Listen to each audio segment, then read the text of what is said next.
အားလုံးပဲမင်္ဂလာပါဒီနေ့ဗီဒီယိုမှာတော့ကျွန်တော် Wise ဘက်ကနေပြီးတော့ agent နဲ့ငွေသွင်းငွေထုတ်ဘယ်လိုပြုလုပ်ရမလဲဆိုတာနဲ့ပတ်သက်ပြီးတော့ပြပြပေးတော့မှာဖြစ်ပါတယ် Bookmaker Company Wise ဘက်မှာငွေသွင်းမယ်ဆိုလို့ရှိရင် agent နဲ့ငွေသွင်းတာရယ် application ကနေတိုက်ရိုက်ငွေသွင်းတာရယ်ဆိုပြီးနှစ်မျိုးရှိပါတယ် application ကနေပြီးတော့ငွေသွင်းမယ်ဆိုရင်တော့ကျွန်တော်တို့သူပေးထားတဲ့ KPay ဖုန်းနံပါတ်ကိုကိုကလွှဲပေးရဖြစ်တဲ့အတွက်သူတို့ကသတ်မှတ်ထားတဲ့ငွေပမာဏပေါ့နော်ဘယ်လောက်ဖြည့်ရမယ်ဆိုပြီးတော့ရှိရပေါ့နော်ကျွန်တော်ဒါကိုအရင်ဆုံးပြပြပေးသွားမယ်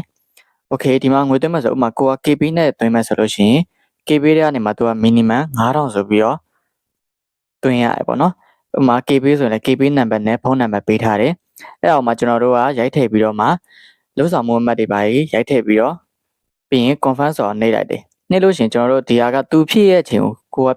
ကိုကထပ်ဆောက်ရတယ်ပေါ့နော်ဘယ်တစ်ခါလေးမြန်လည်းမြန်မယ်ကြာရင်လည်းကြာမယ်တကယ်လို့အဲ့လိုမျို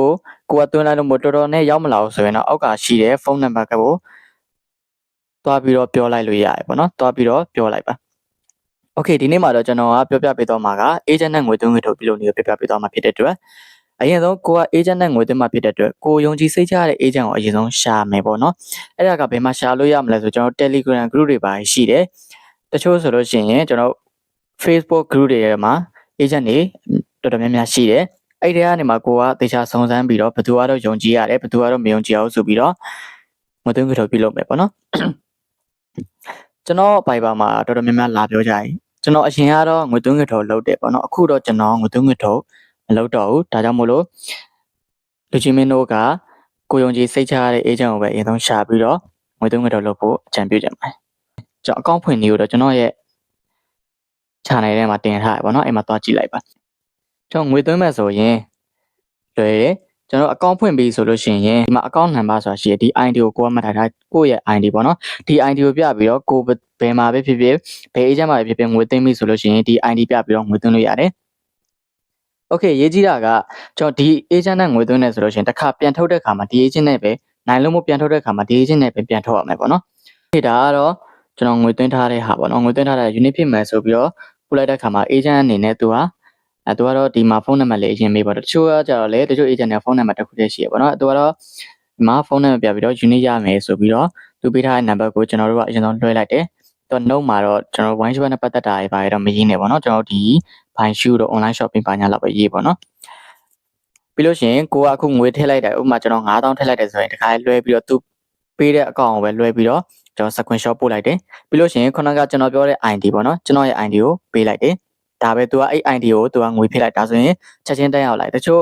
agent တွေလည်းကြာမယ်တချို့ agent တွေမြန်တယ်ပေါ့နော်အဓိကတော့ agent တွေကတော့ချက်ချင်းရောက်တာမြန်ပါတယ် application မှာသွင်းတဲ့ဆိုင် agent မှာမြန်တယ်ပေါ့နော်အဲ့တော့အခုမှကျွန်တော်ကအခုငွေတင်ပြီးသွားပြီငွေတင်ပြီးတဲ့အခါမှာကျွန်တော်9000ပြည့်ပြီးတော့ကျွန်တော်စော့လိုက်တယ်ပေါ့နော်ကျွန်တော်9သိန်းလောက်ရသွားတယ်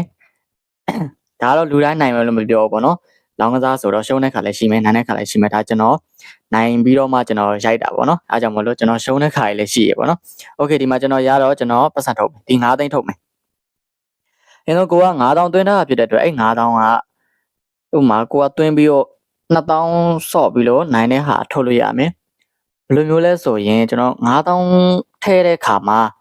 ကိုက1000ပဲလောင်းရတယ်ဆိုရင်ကျန်တဲ့4000ကထုတ်လို့မရသေးဘူး1000နဲ့ပတ်သက်ပြီးနိုင်တဲ့ဟာထုတ်လို့ရမယ်ဥပမာပြောမှဆိုရင်ကျွန်တော်တို့9000ထည့်တယ်4000ဆော့တယ်ဆိုရင်1000ကျန်မယ်ပေါ့နော်1000ကျန်လို့ရှိရင်အကောင့်ထဲမှာ1000ချန်ပြီးတော့ကျန်တာထုတ်လို့ရအဲ့လိုပုံစံမျိုးပေါ့နော်โอเคကျွန်တော်ကတော့9000လုံးဆော့ထားဖြစ်တဲ့အတွက်ဒီ9သိန်းလုံးထုတ်ရင်ထုတ်လို့ရတယ်အဲ့တော့ကျွန်တော်အရင်ဆုံးဘယ်လိုထုတ်မလဲဆိုလို့ရှိရင်ဒီနာ setting ဆိုတာရှိတယ်အခုကကျွန်တော် agent နဲ့ငွေထုတ်နေကိုပြပြမယ်တော့နော်အရင်ဆုံးကျွန်တော် agent နဲ့ငွေထုတ်မှဖြစ်တဲ့အတွက်သူ့ကို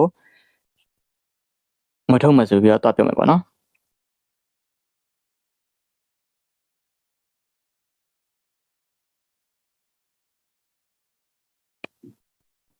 ်โอเคအဲ့တော့ငွေထုတ်မယ်လို့ပြောပြီးဆိုလို့ရှိရင်သူကလိပ်စာလေးပေးရပေါ့နော် CT ရရန်ကုန် Street ရအလာတင်ဆိုပြီးတော့ပေးထားတယ်တချို့ agent တွေကတော့မတူဘူးပေါ့နော်ကို agent နဲ့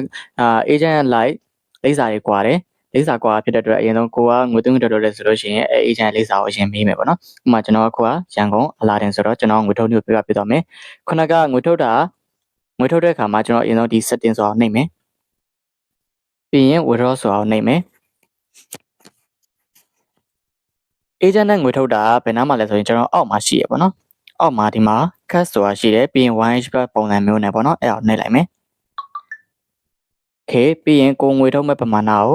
ရိုက်မယ်သူကအနည်းဆုံး2500နဲ့စပြီးတော့ထုတ်လို့ရတယ်ပေါ့နော်ဒီ9သိန်းဆိုတော့နှိပ်ပြီးဆိုရင်ခုန city ကသူကရန်ကုန်လို့ပြောထားတယ်အဲ့တော့ကျွန်တော်ရန်ကုန်ရှာလိုက်မယ်ဒီမှာရန်ကုန် street ကသူကအာလာတင်ကျွန်တော်ရိုက်ရှာလိုက်မယ်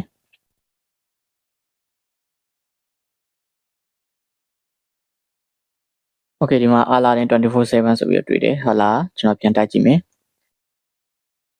အာလာတင်24/7ပေါ့နော်โอเค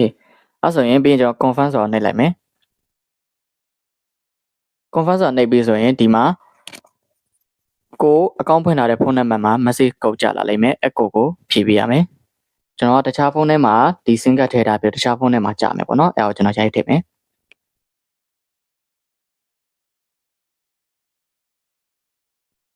ဒါကိုဖုန်းထဲမှာကြာတယ်ကိုကိုထည့်ပေးရမယ်โอเคဒီမှာ okay ပြီဆိုလို့ရှိရင်ဘယ်ကိုပြန်သွားမလဲဆိုတော့အပေါ်ကိုပြန်သွားမယ်ပြီးရင်ဒီနေရာမှာ withdraw request ဆိုတာရှိတယ်အဲ့ request status ဆိုတာကိုခဏဆောင်းလိုက်မယ်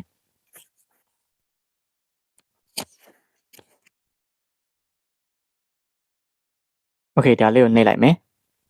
ဒီမှာတော့ status မှာ under review ပြနေသေးတယ်ပေါ့နော်အဲ့ခဏဆောင်းလိုက်မယ်ဗျ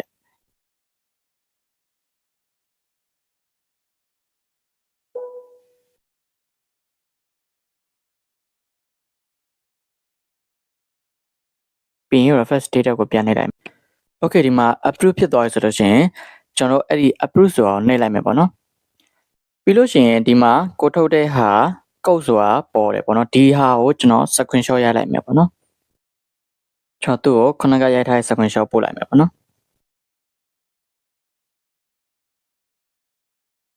ဒါငွေထုတ်တဲ့ကုတ်ပေါ့နော်ဒီဟာကိုပို့ပြီးရင်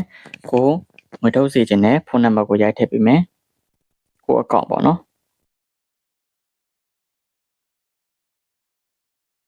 အခုဆိုရင်ငွေလက်ရောက်လာပြီပေါ့နော်โอเคဒါဆိုရင်ကျွန်တော်ဒီနေ့ 1 back ကို agent နဲ့ငွေသွင်းငွေထုတ်ပြုလုပ်နေကိုပြပြပေးသွားပြီဖြစ်ပါတယ်